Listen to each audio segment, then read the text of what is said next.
they really exist? This question screams within us in moments of despair when logic and science seem useless in the face of tragedy. Mediums, psychics, prophets, people who claim to see through the mists of time, who say they talk to those who have passed away, and who guarantee they can read the secrets of our souls. For thousands of years we have gone to them. Kings built empires based on confusing prophecies. Grieving widows found comfort in the words of a medium who seemed to bring that final goodbye. The police, at dead ends, have sometimes turned to psychics to find a missing child. This desire to believe seems to come pre-installed. It is almost an instinct. But what if this instinct is deceiving us?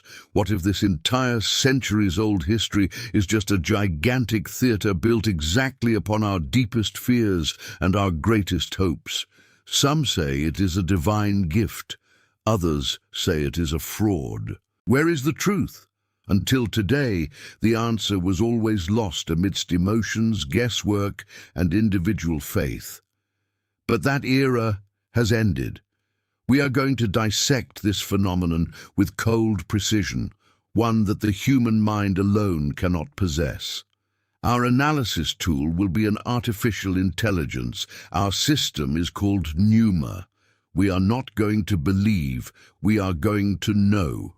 To understand what we are looking for, we first need to understand why we look. Why is faith in the supernatural so powerful? We fed Pneuma with a dataset covering all of human history, from shamanic drawings in caves to modern talk shows.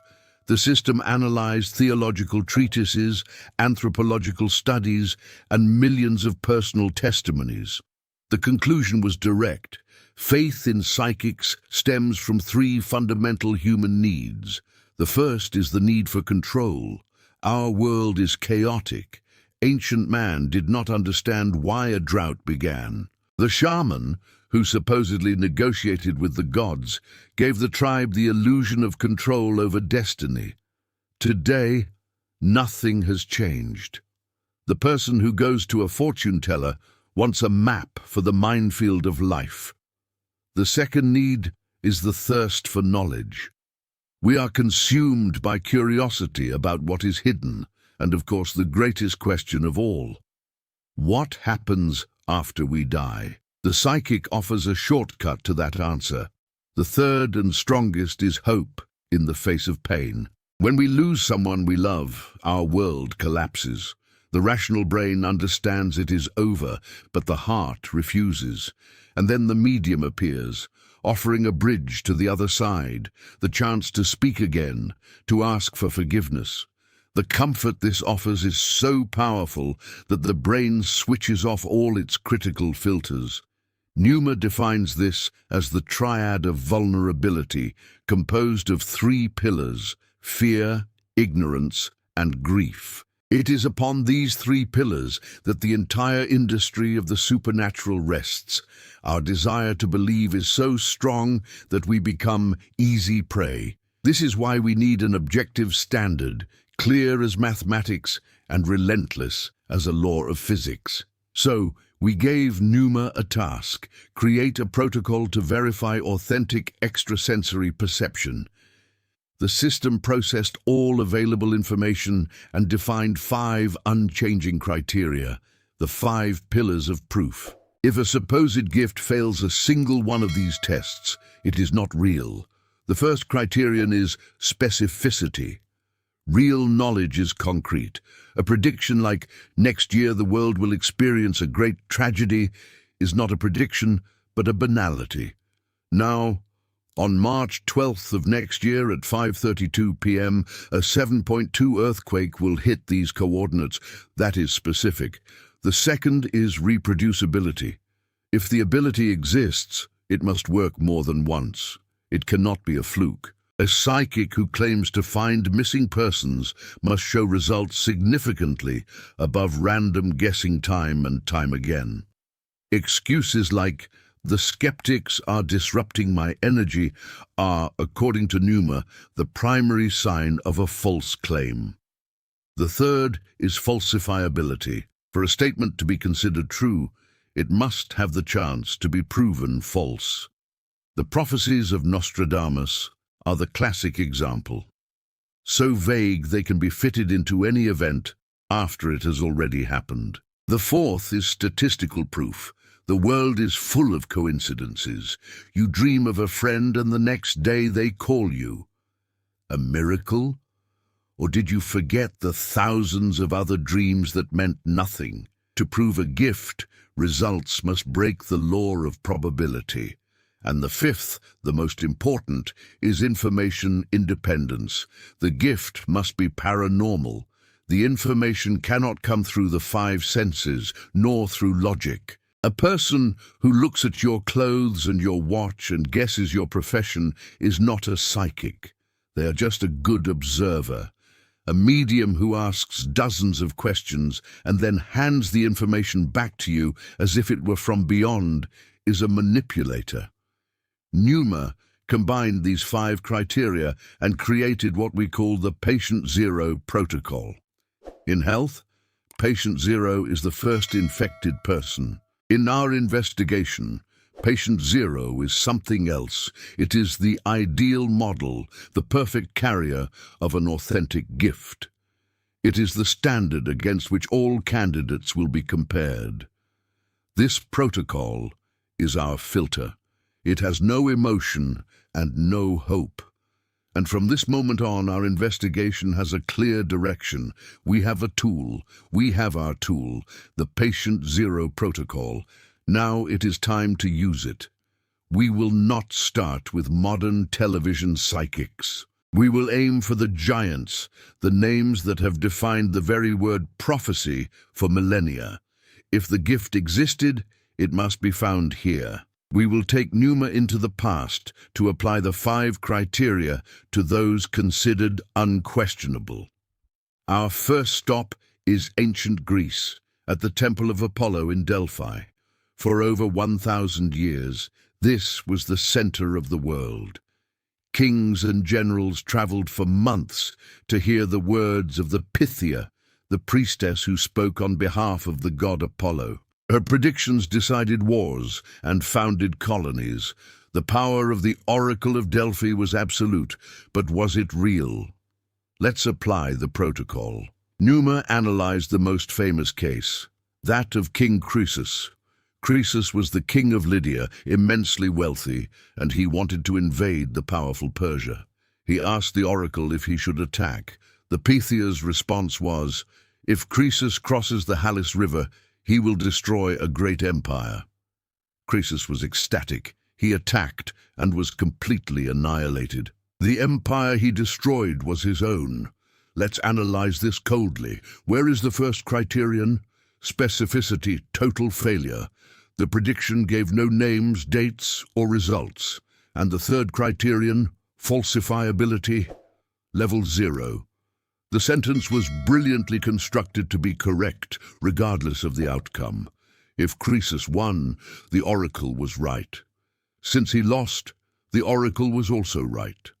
Furthermore, the priests at Delphi did not live in isolation. They had one of the largest information networks in the ancient world.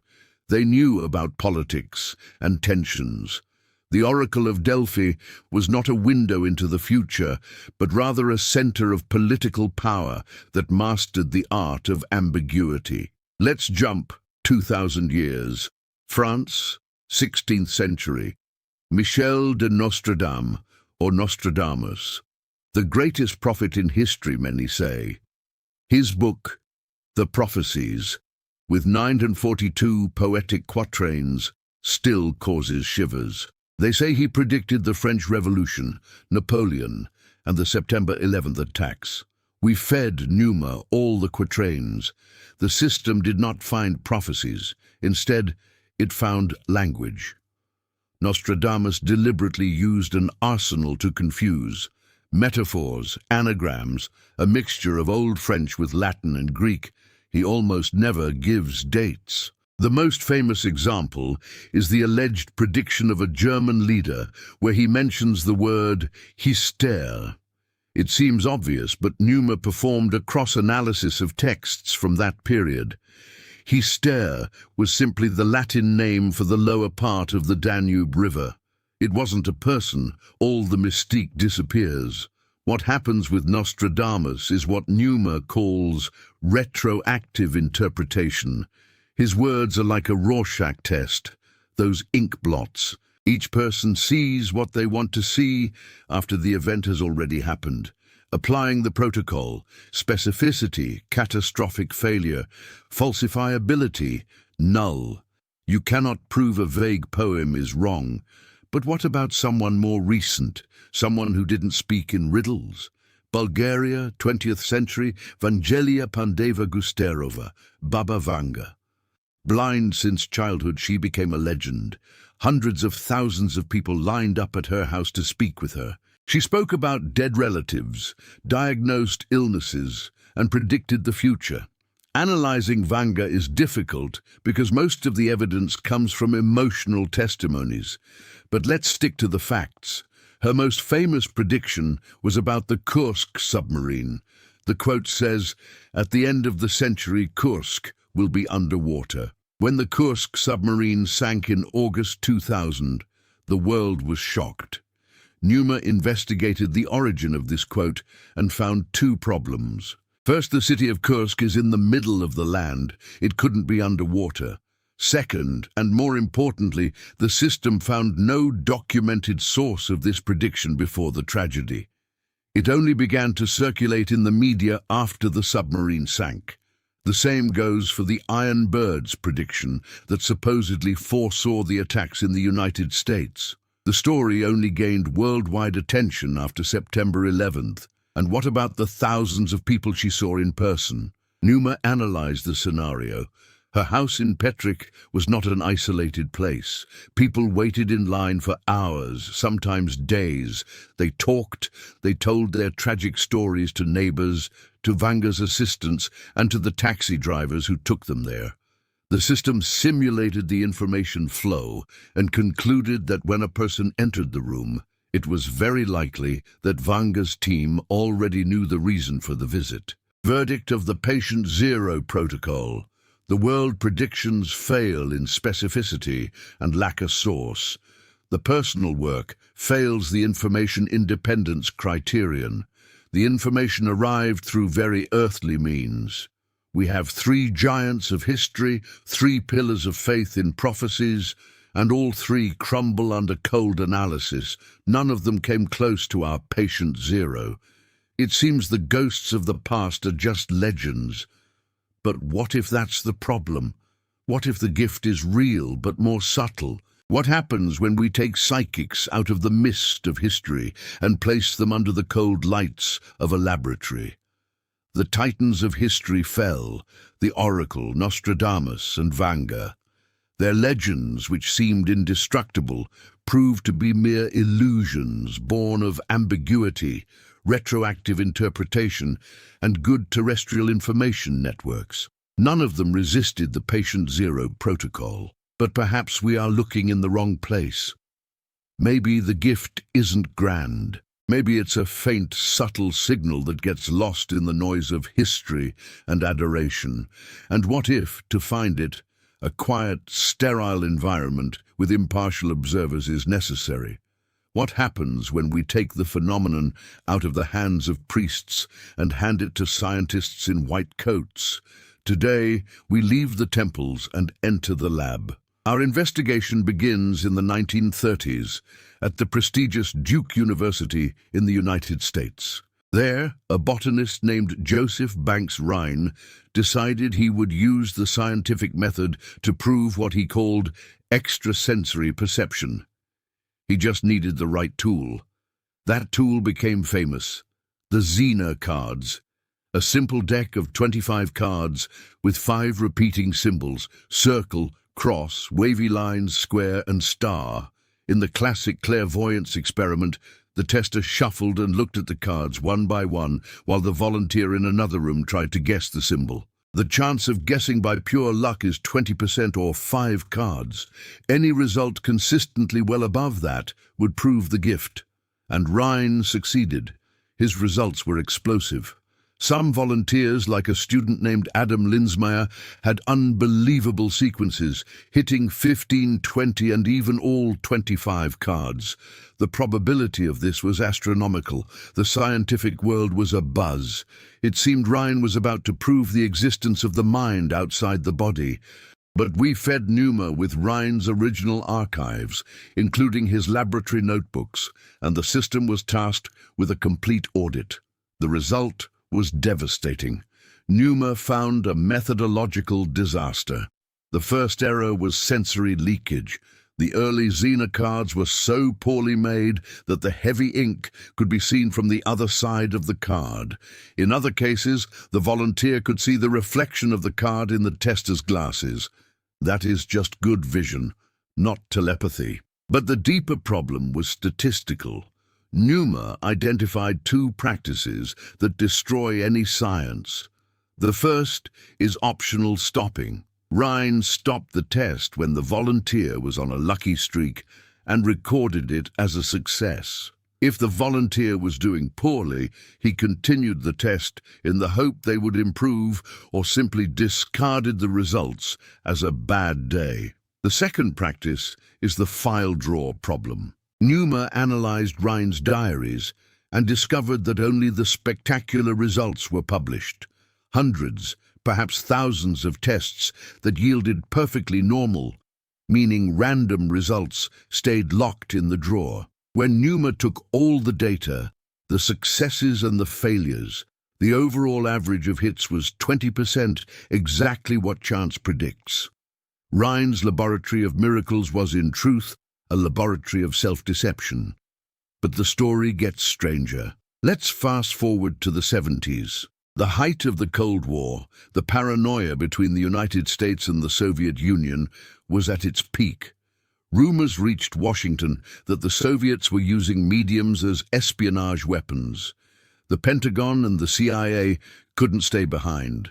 Thus was born one of the most bizarre projects in military history, with names like Grill Flame and Sunstreak, but which became known as Stargate. The goal was to train psychic spies, people who, with the strength of their minds, could see what was happening inside secret Russian bases or anywhere in the world. The American government spent $20 million on this, and the results seemed incredible. Psychics like Ingo Swann and Pat Price described things that were impressive. They saw a giant crane in a Soviet nuclear base and found a lost plane in Africa. When the program was revealed, its files were released. We gave them to Numa. The system found no proof of psychic espionage. It found the same pattern of self-deception as Rhine, but with military money. The central problem was vagueness. The psychic's transcripts never said, "The missile is in Silo 3. Instead, they were things like, "I feel something tall and water, the smell of metal." This can describe thousands of places. And here enters the fatal error, what Numa calls judge bias. The psychic's vague report went to an analyst who already knew what the target was. The analyst's job was to find connections, and the human brain is built to find patterns. The analyst read "tall and water" and said, "My God, he saw the oil tower on the coast."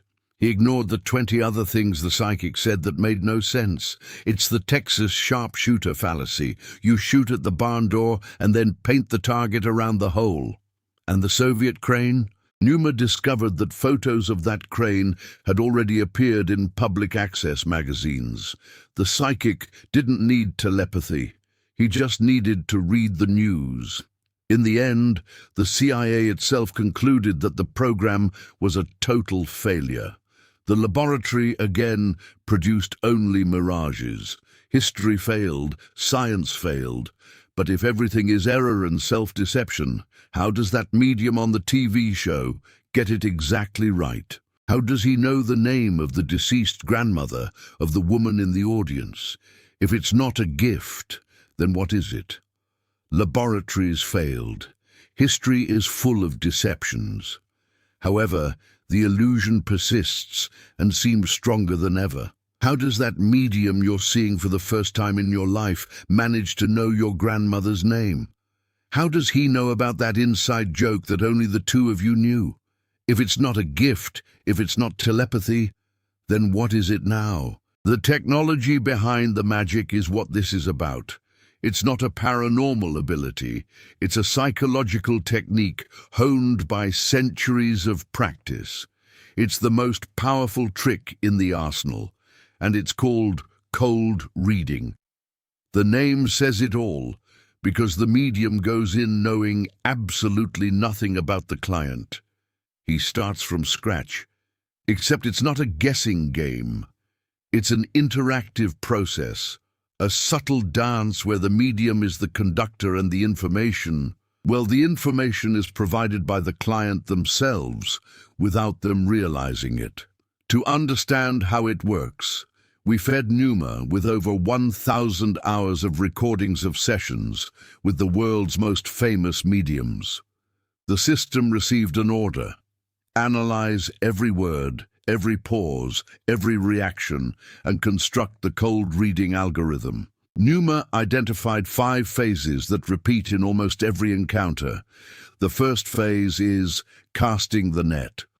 No experienced medium starts with something specific. He casts a wide net using high probability statements, the so-called Barnum statements. These are things that seem personal, but actually apply to almost everyone. You are very self-critical. 95% of people agree. You have a box at home with old photos that you don't know what to do with. Almost everyone does. Along with this come statistics. I feel an older man, a father or grandfather figure. He had chest or breathing problems at the end. Numa confirms that heart and respiratory diseases are the leading causes of death in older men.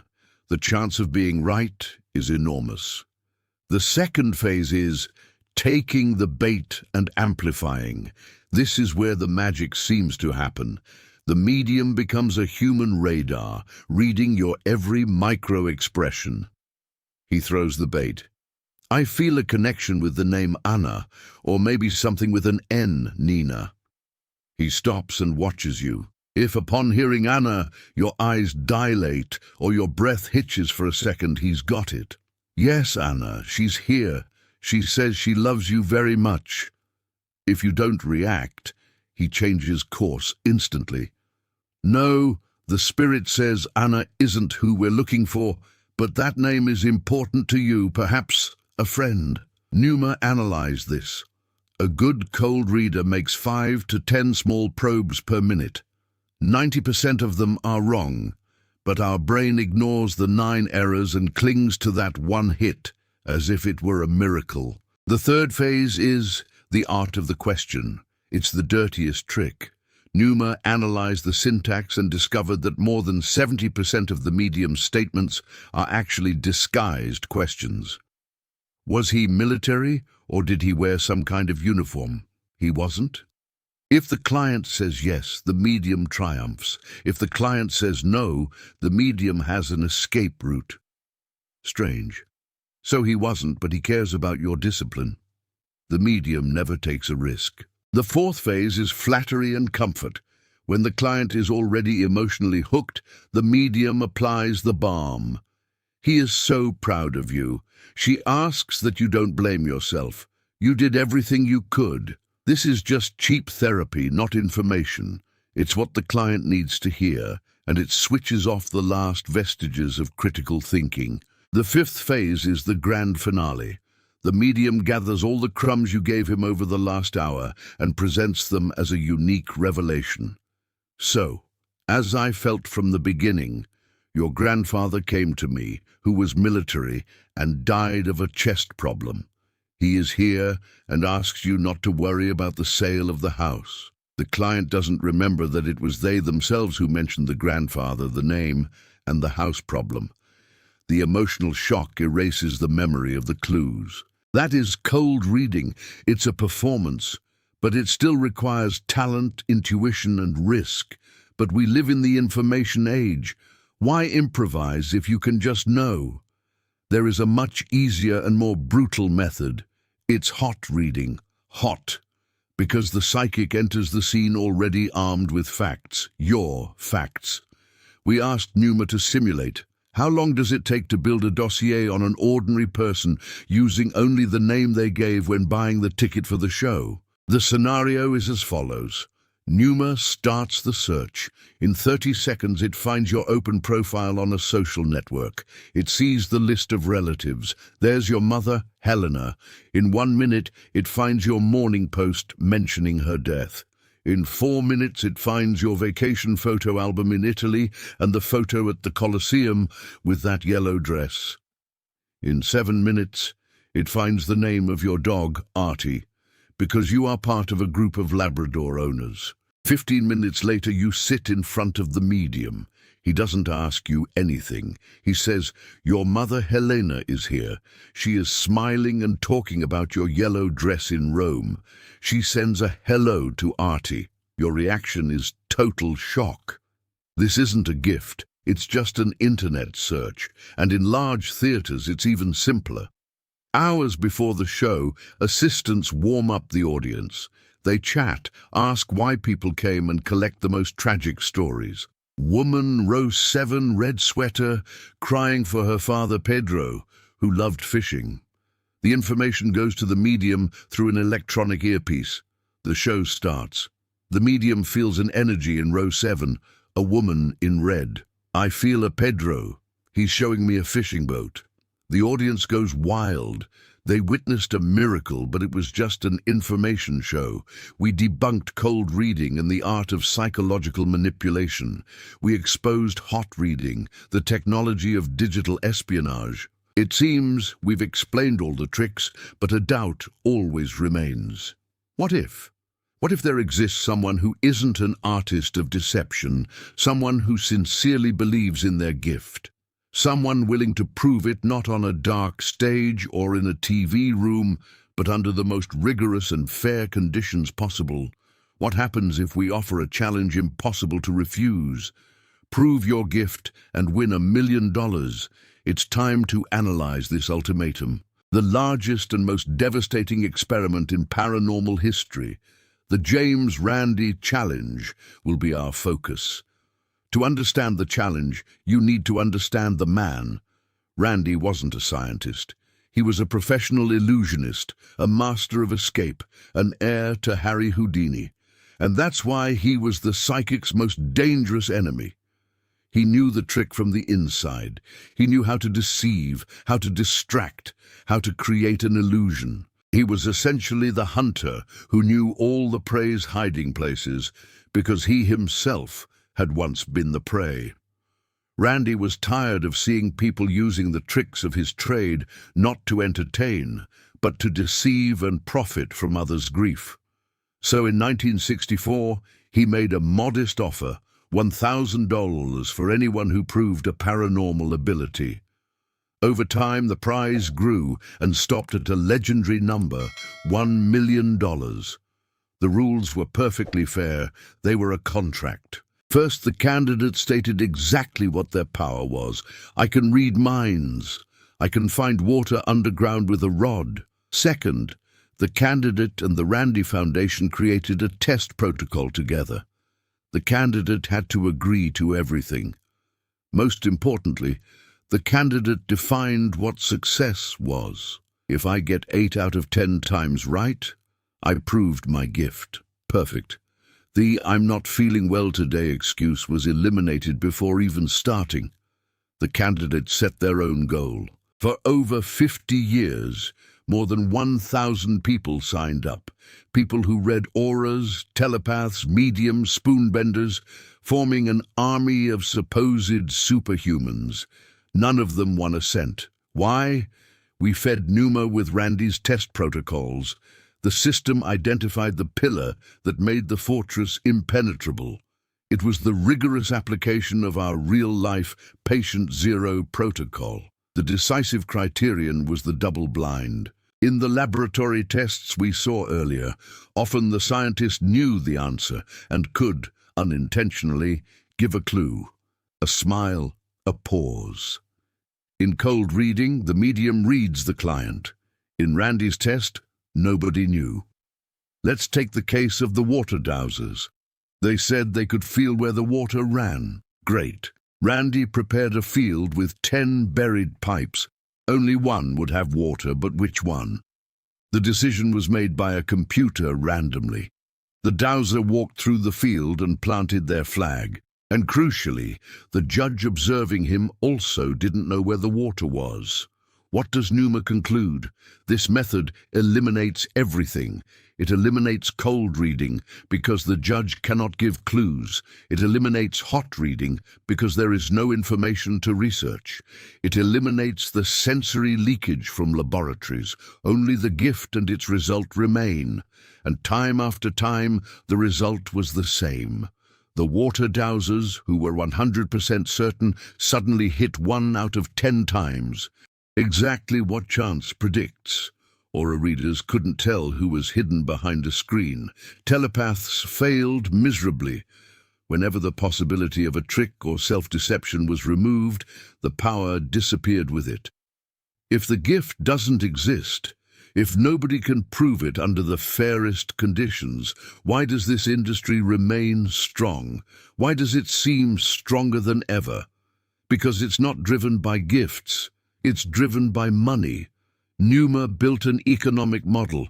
The result is frightening. The global market of the supernatural moves more than $100 billion a year. It's an industry with several sectors. The first is private consultation, the front line. The second are the media empires, psychics who become famous on television. And what do they do with the fame? They open the third sector, magic academies. They sell courses on how to open your third eye for thousands of dollars. Numa analyzed the model. It's an esoteric pyramid scheme. They sell diplomas so that the students can themselves start deceiving others. And the fourth sector is the newest, the internet, astrology apps, tarot via chat. Numa analyzed some and discovered that often there isn't even a person on the other side. It's a chatbot or a telemarketing operator with a script charging by the minute. It's fraud on an industrial scale, and the cost isn't just financial. How many people with treatable diseases abandoned medicine to try an energetic cure and lost precious time? How many families were destroyed because a psychic saw a betrayal? Randy's challenge proved that the gift doesn't exist, but the $100 billion industry proves that the need to believe is the greatest market force. We are standing on the ruins. Chapter by chapter, we demolished the building of supernatural faith. Ancient prophets were masters of vague language. Laboratory scientists were masters of self-deception. Modern mediums are masters of psychology and Google searches. And the million-dollar challenge proved that when the trick is impossible, the gift disappears. Logically, the case should be closed, but our world isn't made only of logic. The most important question remains, why? Why, despite all the evidence, despite all the rationality, does faith in psychics not only survive, but seem stronger than ever? Why do intelligent, educated, and sensible people still believe? To answer this, we need to turn our analytical scalpel to the darkest and most mysterious place of all. Not outward, but inward, to our own brain. Numa analyzed the architecture of the human mind, and the conclusion is disconcerting. The problem isn't in them, it's in us. We are biologically programmed to believe in the impossible. Our brain evolved for millions of years with a single goal: to survive. And to survive, it needs to find patterns in chaos.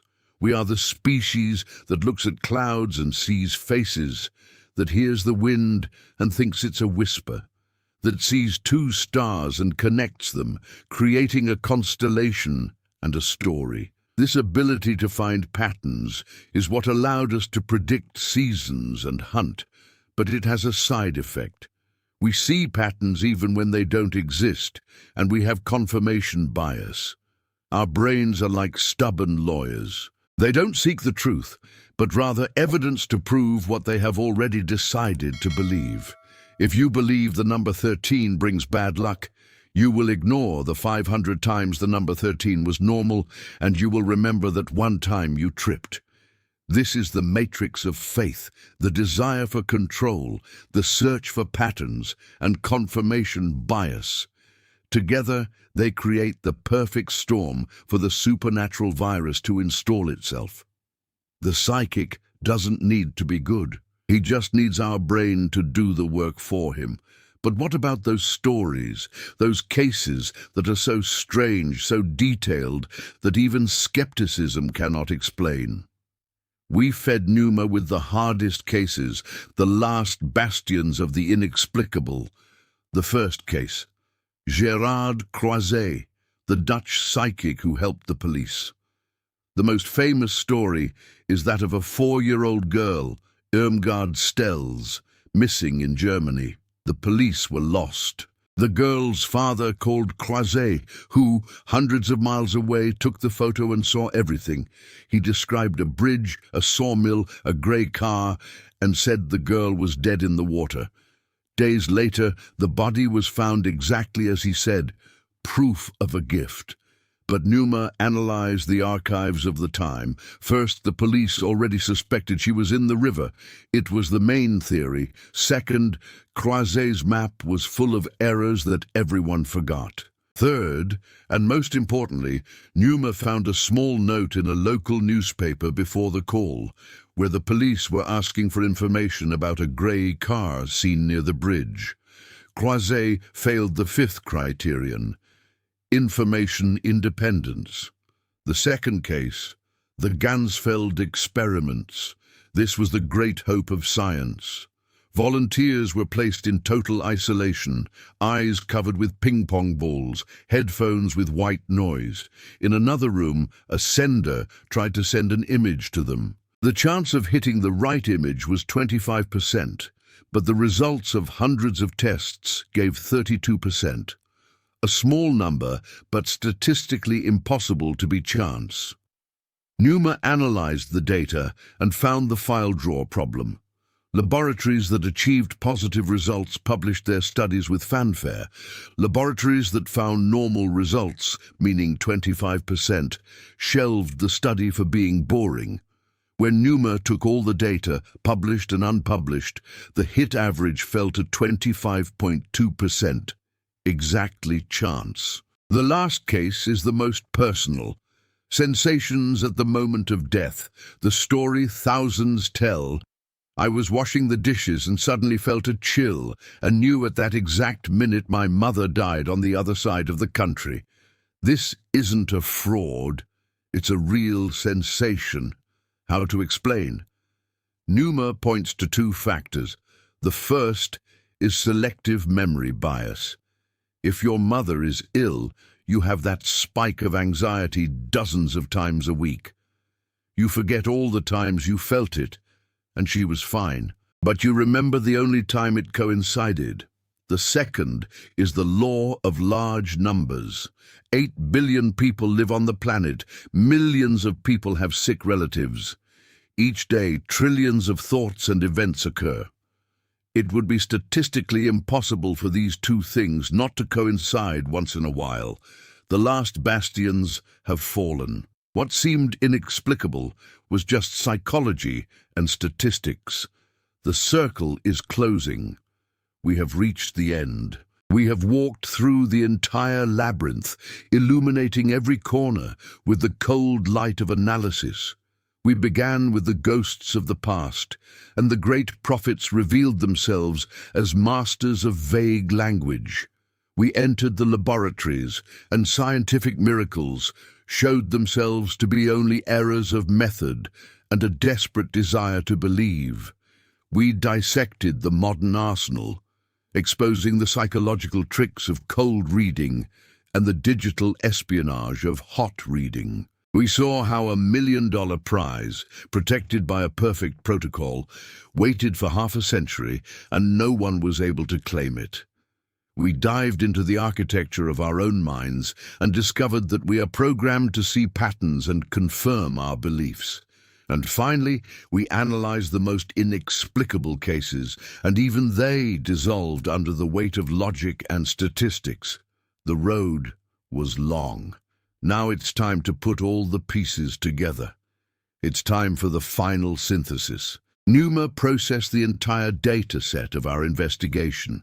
Historical chronicles, laboratory protocols, psychological models, financial reports, and thousands of testimonies. Everything was weighed and compared. We didn't ask Numa what it believes. We asked what the facts prove, and now we are ready to give the verdict. So the fundamental question, the same one we asked at the beginning, do they exist? Do people exist who are capable of systematically, in a proven way and under controlled conditions, obtaining information by paranormal means, breaking the laws of physics as we know them?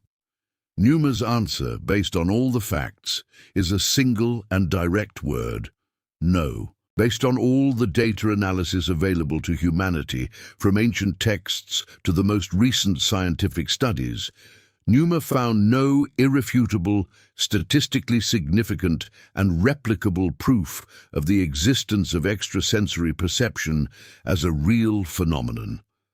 None. Everything we have mistaken for a gift is, in truth, a combination of other well-explainable phenomena. And now we can list what the true superpowers are that we found. The first is the art of observation. Many psychics are just brilliant psychologists. They read body language, pick up the smallest changes in voice, and make precise logical deductions based on a person's appearance. The gift is not in the third eye, but in extreme attention to detail. The second is the technique of manipulation, cold reading and hot reading. It's not mysticism, it's a technology. A technology to extract information from you or the internet and sell it back to you as a revelation. The third is statistical coincidence. In a world with 8 billion people where trillions of events happen every day, improbable things are not just possible, they are statistically inevitable. Our brain takes these chances and calls them fate or miracle. The fourth is self-deception, which comes from our own cognitive biases. The need for control, the search for patterns, the confirmation bias. We are active participants in the illusion. We want it to be real because it gives us comfort. The fifth is direct fraud. Yes, behind many famous names, there is only cold calculation, with previously collected information, assistance in the audience, and agreed-upon scripts. In the end, there is no magic there, only a scam. Observation, manipulation, coincidence, self-deception, and fraud. These are the 5 pillars upon which the entire phenomenon stands. But does that mean everything we feel is a lie? And is the deep connection we have with those we love just chemistry? But the most important conclusion of our journey is another. Numa did one last analysis. It crossed the data of belief in the paranormal with the psychological state of people. Belief is rarely a sign of stupidity. It is, in fact, a symptom of deep human needs that are not being met. When official medicine says, "We did everything we could," the person seeks a healer out of pure hope. When a psychologist offers years of therapy for grief, the person seeks a medium for immediate comfort.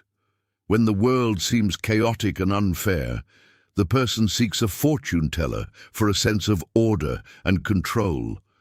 The multi-billion-dollar industry of the supernatural discovered that it doesn't need to sell miracles. It only needs to sell substitutes for hope, for comfort, and for meaning. So, what to do with this knowledge? Should we become cynical? But Numa's verdict should not be seen as a condemnation. It is a liberation. It is the liberation from the fear that curse diagnoses impose on us. It is the liberation from the guilt that mediums cultivate. It is the liberation from the power we give to coincidences and dark predictions. When we accept that the world is governed by laws of physics and probabilities and not by the whims of spirits, we take back the responsibility for our own lives. It's understanding that the future is not written in the stars, but rather built by our actions. That our success is the result of our work, not an undone work. And we can deal with grief by leaning on the living and not on the whispers of the dead. The miracles we seek so desperately out there have always been in here. The human body's capacity to heal itself is a miracle much more real than any energy pass. The power of a friend's empathy is a magic much more powerful than any spell. The power of our intellect, which allowed us to decipher the genome and fly. That is the true clairvoyance. Our investigation is complete, and although we haven't found any psychics, we have found something much more important.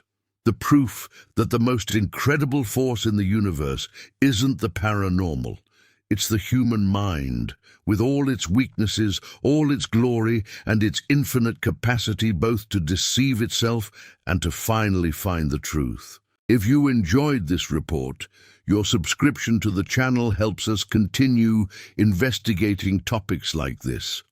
We would love to read your reflection on the subject in the comments and know which city you are following us from. Thank you for your company until the end. M.